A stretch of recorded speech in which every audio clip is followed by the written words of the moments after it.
Hoy, mientras el mundo sigue su rutina sin mirar al cielo, algo que no pertenece a este sistema se ha acercado al Sol, y no se está alejando. Una luz que nació más allá de las estrellas acaba de cambiar su rumbo. No por accidente. No por gravedad.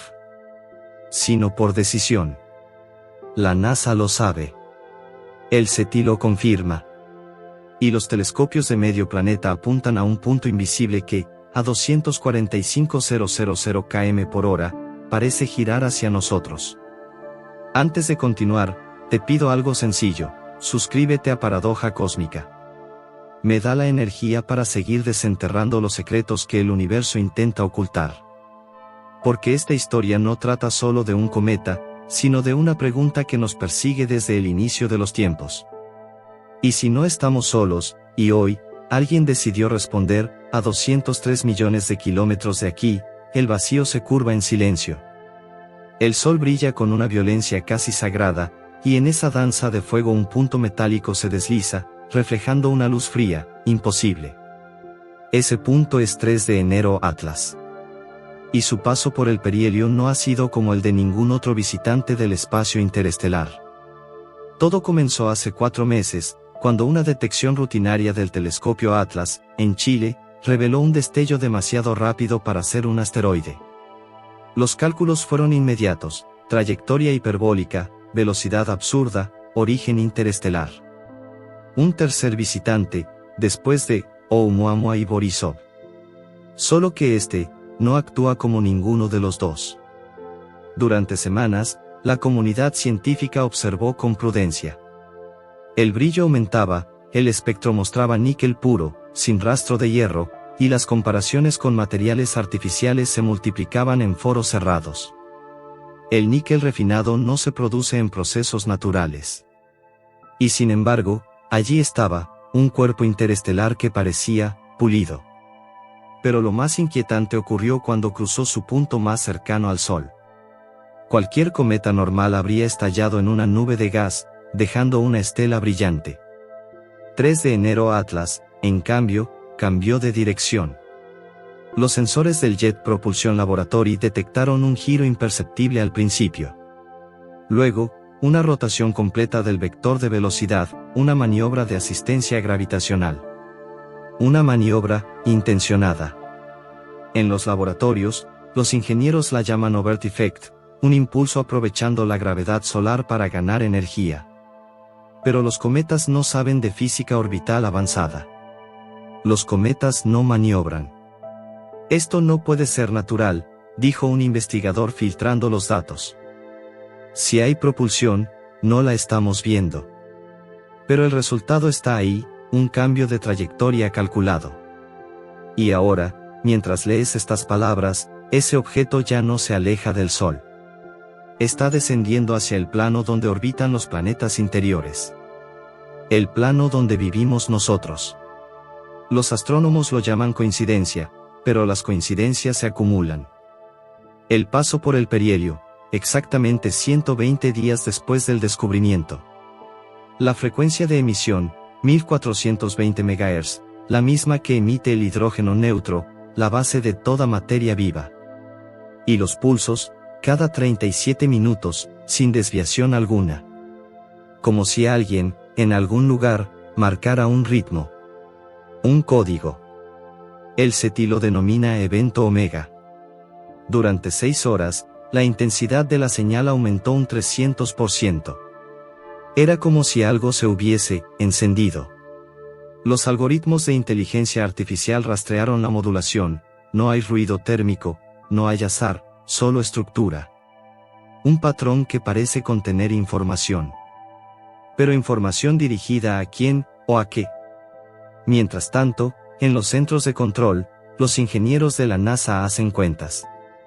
El objeto no presenta fragmentación, no libera gas, no cambia su magnitud aparente.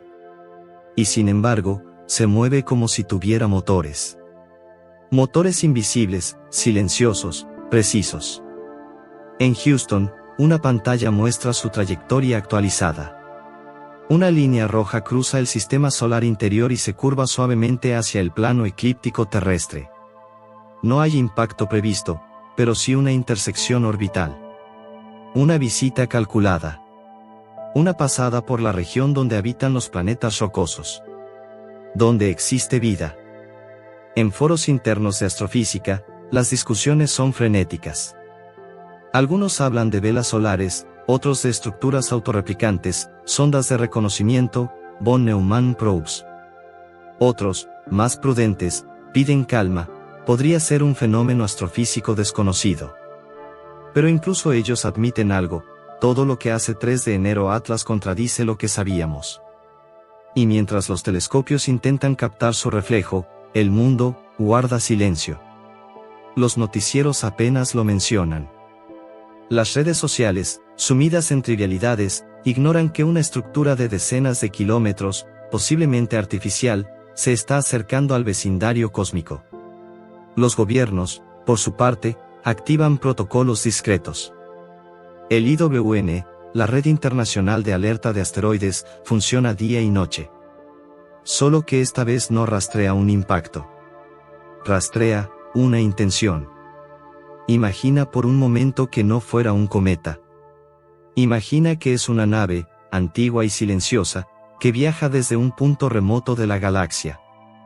Tal vez lleva siglos cruzando el vacío, y su objetivo no es llegar, sino observar. Registrar las señales que emitimos. Medir nuestra actividad tecnológica.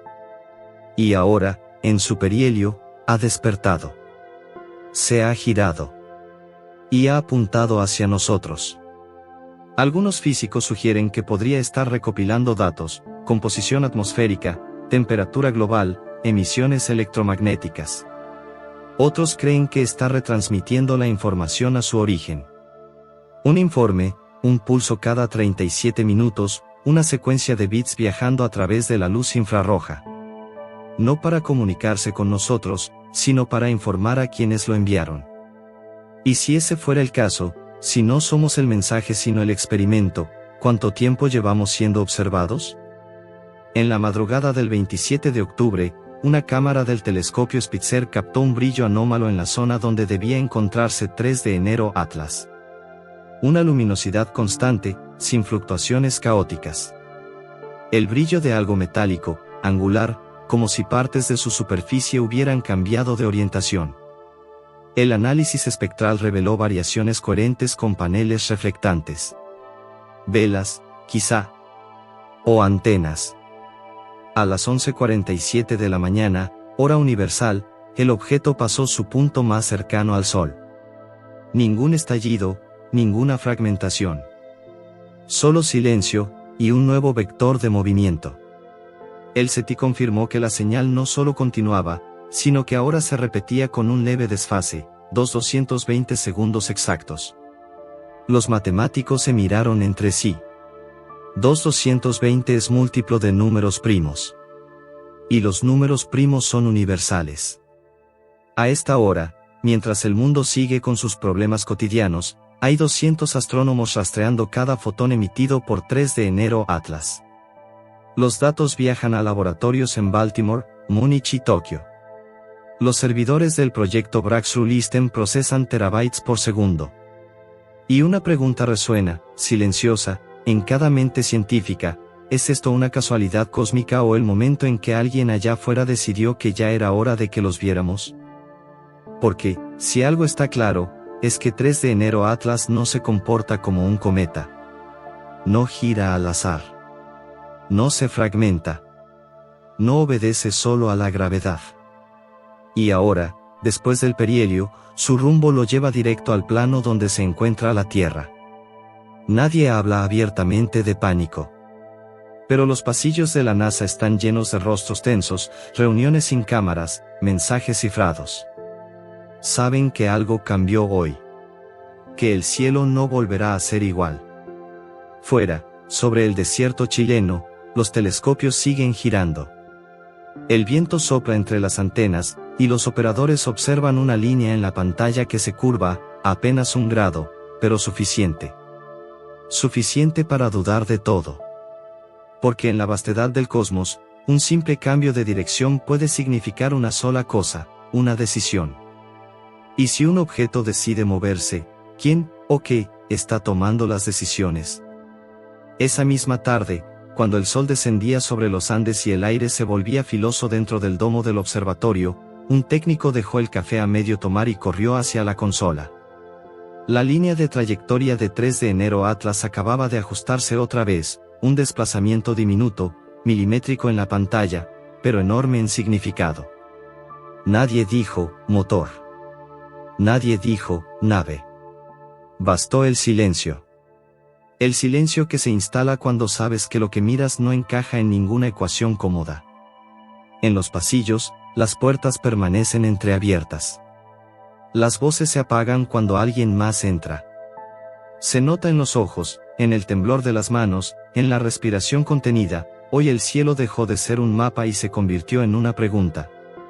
La nueva proyección, actualizada cada pocos segundos, muestra algo inquietante. El cruce con el plano eclíptico se producirá con un ángulo ligeramente menor que el calculado al amanecer.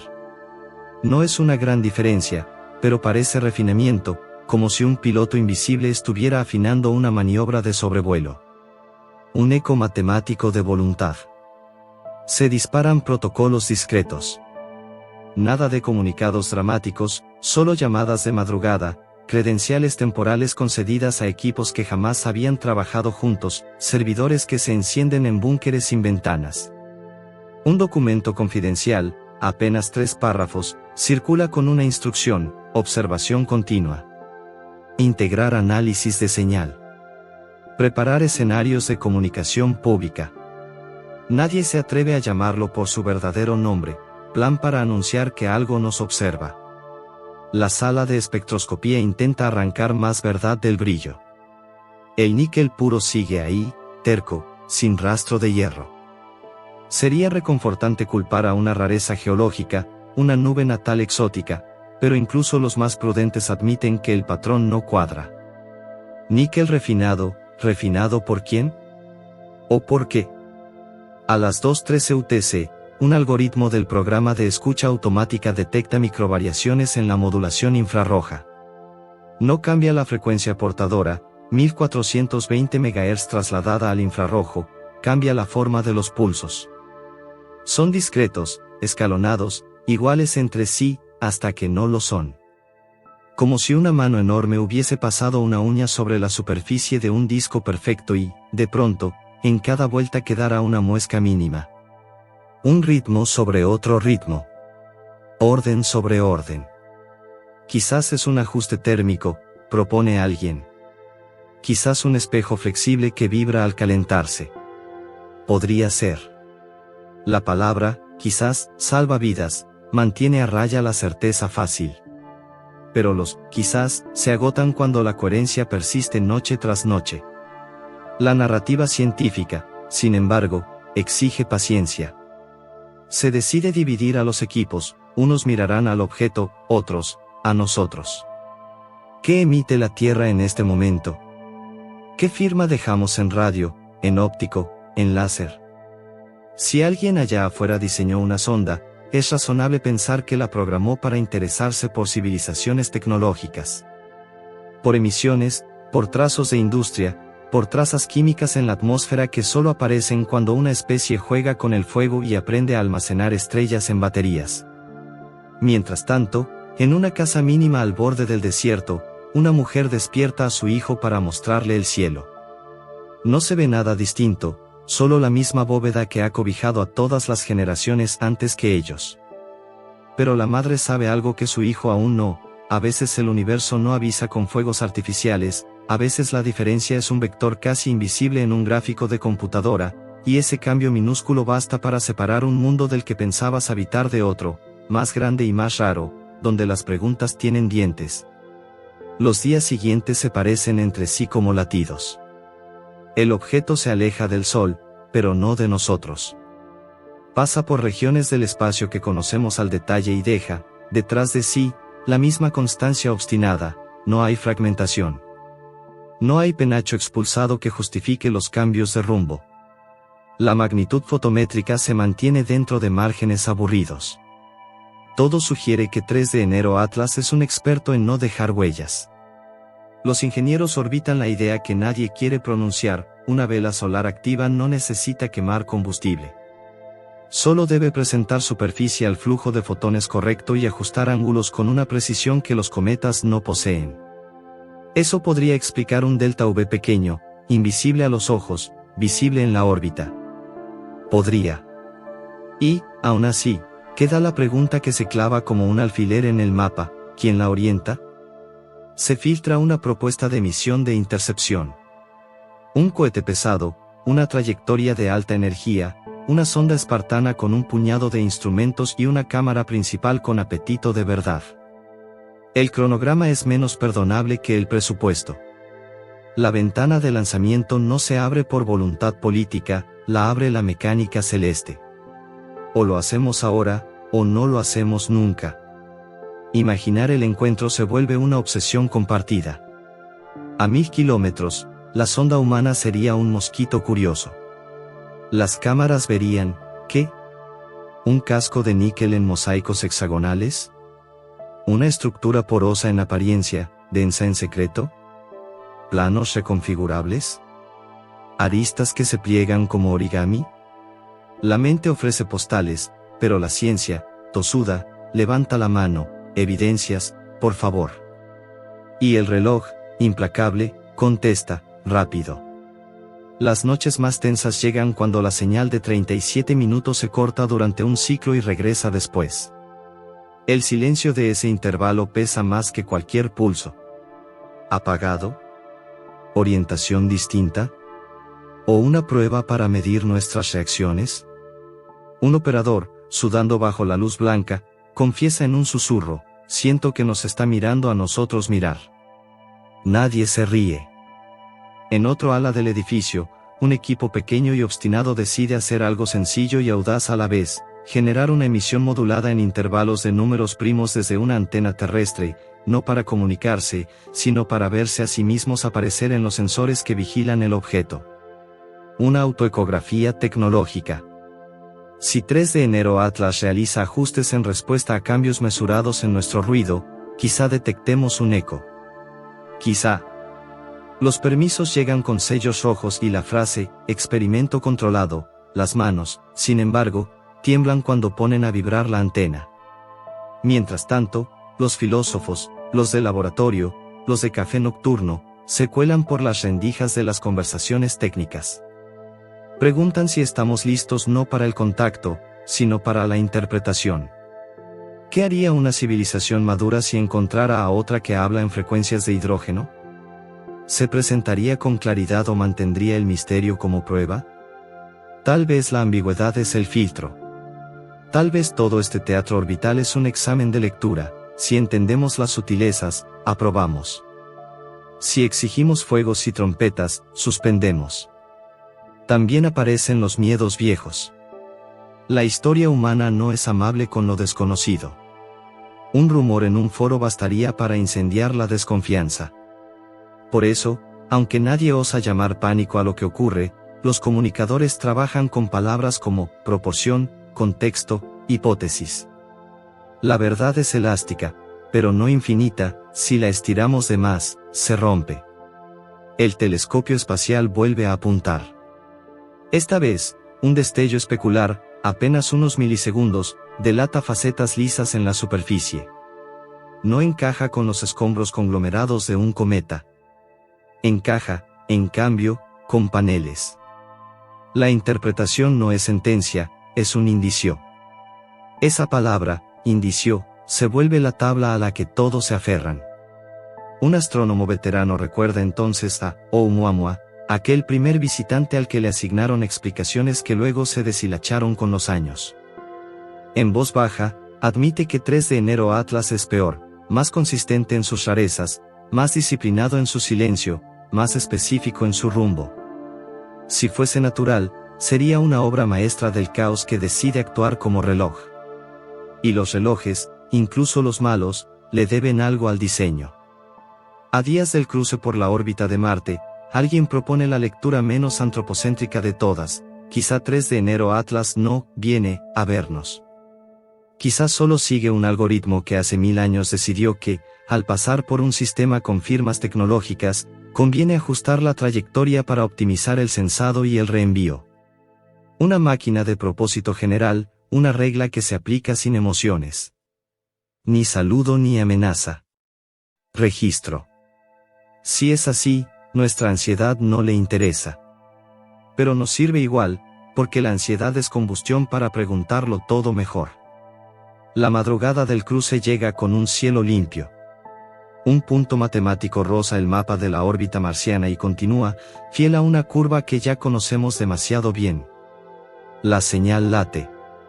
37 minutos. Otra vez. Y otra.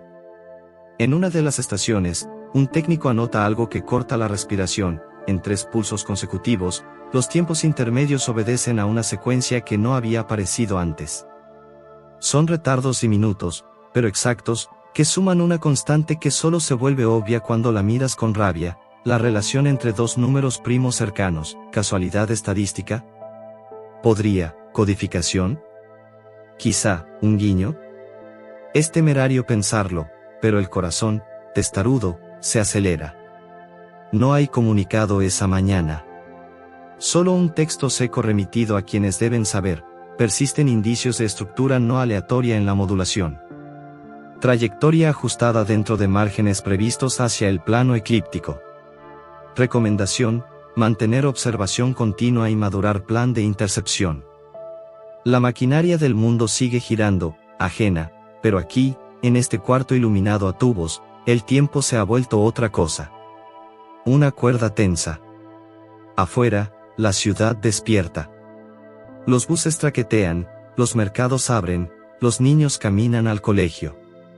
No saben que, por sobre sus cabezas, una inteligencia, o la sombra de ella, mide, calibra, decide. La vida humana es un milagro de repetición: levantarnos, comer, trabajar, amar, dormir. El universo, por su parte, es un milagro de rarezas. Tal vez hoy estos 2 milagros se hayan rozado. Si 3 de enero Atlas es natural, será el caso de estudio más hermoso del siglo. Si es artificial, habrá reescrito la pregunta más vieja en un idioma que por fin entendemos: trayectorias, frecuencias, periodos. Si es las 2 cosas, un objeto natural convertido en instrumento, entonces estamos frente a la creatividad de una mente que piensa con materiales y luz. Nadie sabe aún cuál de estas historias será la que cuente el futuro. Lo que sí sabemos es esto: hay coherencia. Hay decisión. Y hay un rumor de propósito latiendo a 245.000 km/h donde antes solo había roca y hielo. Nos toca, ahora, decidir lo nuestro. Miraremos mejor, preguntaremos con más humildad, ¿seremos capaces de enviar una sonda no para dominar, sino para comprender? Esas decisiones no pertenecen al vacío, nos pertenecen a nosotros. A nuestras manos. A nuestros presupuestos. A nuestro coraje. Quizá el universo nos ha estado esperando en silencio a que aprendamos la diferencia entre ver y comprender. Y quizá, hoy, por primera vez, estamos lo bastante cerca como para escuchar esa lección. Si 3 de enero Atlas solo es una piedra rara, habremos ganado un misterio nuevo para el Museo de Maravillas Naturales. Si es una sonda, entonces no estamos mirando un objeto, estamos recibiendo una visita. Y toda visita, tarde o temprano, exige una respuesta. ¿Cuál daremos? Si este viaje te movió por dentro, suscríbete, comparte y deja tu like, así seguimos encendiendo nuevas señales en esta noche infinita. Pregunta para los comentarios: si tuvieras que decidir hoy entre lanzar una sonda de intercepción rápida o esperar más datos desde Tierra, ¿qué elegirías y por qué? Suscríbete para más misterios del universo.